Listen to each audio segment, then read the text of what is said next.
ভারতের স্বাধীনতা আন্দোলনের অন্যতম বীর সৈনিক চন্দ্রশেখর আজাদের বলিদান দিবস আজ যথাযোগ্য মর্যাদায় আগরতলায় প্রতিপালন করল এআইডিএসও সহ একাধিক সমভাবাপন্ন সংগঠনসমূহ। এদিনের এই কর্মসূচিতে উপস্থিত থেকে সংবাদ মাধ্যমের সামনে অভিমত প্রকাশ করতে গিয়ে এআইডিএসও এর রাজ্য সভাপতি রামপ্রসাদ পাল দাবি করেন, ভারতবর্ষকে ব্রিটিশের পরাধীনতা থেকে মুক্ত করার ক্ষেত্রে চন্দ্রশেখর আজাদ যে ভূমিকা পালন করেছিলেন এটা অত্যন্ত গুরুত্বপূর্ণ। বিশেষ করে খুব অল্প বয়সে যেভাবে চন্দ্রশেখর আজাদ জাতীয়তাবাদী মানসিকতার পরিচয় বহন করেছিলেন, এই বিষয়টা অত্যন্ত গুরুত্বপূর্ণ এবং এই জাতীয়তাবাদী ভাবধারাকে বর্তমান তথা ভবিষ্যৎ প্রজন্মের কাছে পৌঁছে দেওয়ার অত্যন্ত প্রয়োজন বলে আজকের এই কর্মসূচি থেকে দাবি করা হয়। পাশাপাশি তিনি দাবি করেন, এই সময়ের মধ্যে চন্দ্রশেখর আজাদের মতো বীর ভারতীয়দের অবদানকে পাঠ্যপুস্তকে না রেখে দেশের সরকার জাতীয়তাবাদী ভাবধারার বিকাশের পথে বাধা তৈরি করছে। Bureau report, Tripura news Bangla. আন্দোলনের আপসীন ধারার মহান বিপ্লবী চন্দ্রশেখর আজাদের আজ 96তম আত্মবলিদান দিবস। উত্তরপ্রদেশের ভাওরাই গ্রামে এই মহান বিপ্লবীর জন্ম। 1906 সালের 23 জুলাই জন্ম এবং 1931-এর 27 ফেব্রুয়ারি আজকের দিনে উনি স্বাধীনতার জন্য, ভারতবর্ষের স্বাধীনতার জন্য আত্মবলিদান দিয়েছেন।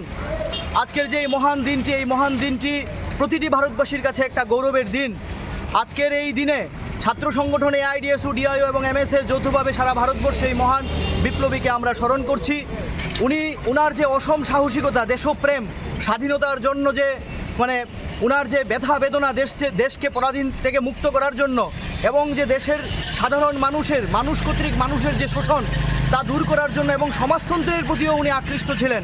এবং আপনারা জানেন, হিন্দুস্তান সোশ্যালিস্ট রিপাবলিকান অ্যাসোসিয়েশনের উনি চিফ ছিলেন। ভগৎ সিং যখন জেলে ছিল তখন ভগৎ সিংকে জেল থেকে মুক্তি করার জন্য উনার বলিষ্ঠভাবে ভগৎ সিংকে বলেছিলেন যে তুমি আমাদের দেশের জন্য দরকার। এই অসম সাহসিকতা নিয়ে উনি সেই সময় দেশের বিপ্লবী আন্দোলন পরিচালনা করেছিলেন। এবং কাকুরি ষড়যন্ত্র মামলায় যে উনাকে ধরা হয়েছিল, এই যে স্বাধীনতা আন্দোলনে সেই সময় অর্থের প্রয়োজন ছিল, অস্ত্রশস্ত্রের প্রয়োজন ছিল, এই যে উনার নেতৃত্বে সেই দিন স্বাধীনতা আন্দোলনে অস্ত্রশস্ত্র এবং অর্থ যে যোগান উনি খুব গর্বের সাথে, সাহসিকতার সাথে উনি এই যোগান দিয়েছিলেন। এবং তার যে দেশপ্রেম, আজ আমরা দেখছি যে বিপ্লবী চন্দ্রশেখর আজাদের যে জীবন কাহিনী সহ আমাদের দেশের বরেণ্য মনীষীদের জীবন কাহিনী কিন্তু আজকে পাঠ্যপুস্তকে নেই। মাত্র 15 বছর বয়সে চন্দ্রশেখর আজাদকে জিজ্ঞেস করেছিল যে তোমার নাম কি? বলেছিল আজাদ। বলেছিল বাবার নাম কি? বলেছিল স্বাধীনতা। বাড়ি কোথায়? বলছিল জেলখানা। কী রকম সাহসিকতা নিয়ে মাত্র 15 বছর বয়সে অসহযোগ আন্দোলনের নেতৃত্ব চলাকালীন যে প্রশ্ন করেছিল, সেই প্রশ্নের উত্তর এরকম দিয়েছিল। এবং তিনি বলেছিলেন আমি আজাদ হয়েই থাকবো। ফলে এই যে দেশপ্রেম, উনার যে সাহসিকতা, আজকে দেখুন পাঠ্যপুস্তকে না থাকার ফলে আমাদের দেশের প্রকৃত ইতিহাস আজকে নতুন প্রজন্মের ছেলেমেয়েরা আজকে জানছে না। তাই আমরা বিপ্লবী ছাত্র সংগঠন এআইডিএসের পক্ষ থেকে আমরা দাবি জানাচ্ছি যে আমাদের দেশের সমস্ত আপসীন ধারার সমস্ত বিপ্লবীদের জীবন কাহিনী পাঠ্যপুস্তকে অন্তর্ভুক্ত করতে হবে।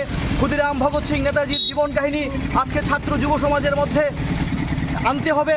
এবং দেশের মধ্যে আজকে যে চূড়ান্ত যুব সমাজকে নষ্ট করার জন্য, ছাত্র সমাজকে নষ্ট করার জন্য যে মদ, ড্রাগ, নেশায় আজকে ছাত্র সমাজকে ভাসিয়ে দেওয়া হচ্ছে, তার থেকে যদি সত্যিকারের আওয়াজ তুলতে হয়, যদি মেরুদণ্ড সোজা করে মানুষের মতো মানুষ হয়ে সামনে অন্যায়ের প্রতিবাদ করতে হয়, তাহলে এই ক্ষুদিরাম, ভগৎ সিং, চন্দ্রশেখর আজাদের জীবন কাহিনী নিয়েই আজকে ছাত্র যুব সমাজে এগিয়ে যেতে হবে। সেই ধারাবাহিকতা সামনে রেখেই চন্দ্রশেখর আজাদের জীবন কাহিনী আমরা আত্মস্থ করতে এবং ওনার মতো জীবন সংগ্রাম সমাজের মধ্যে প্রেরণ করার জন্য ছাত্র সংগঠন ডিএসও, ডিআইও, এমএসএসের পক্ষ থেকে আজকের এই কর্মসূচি।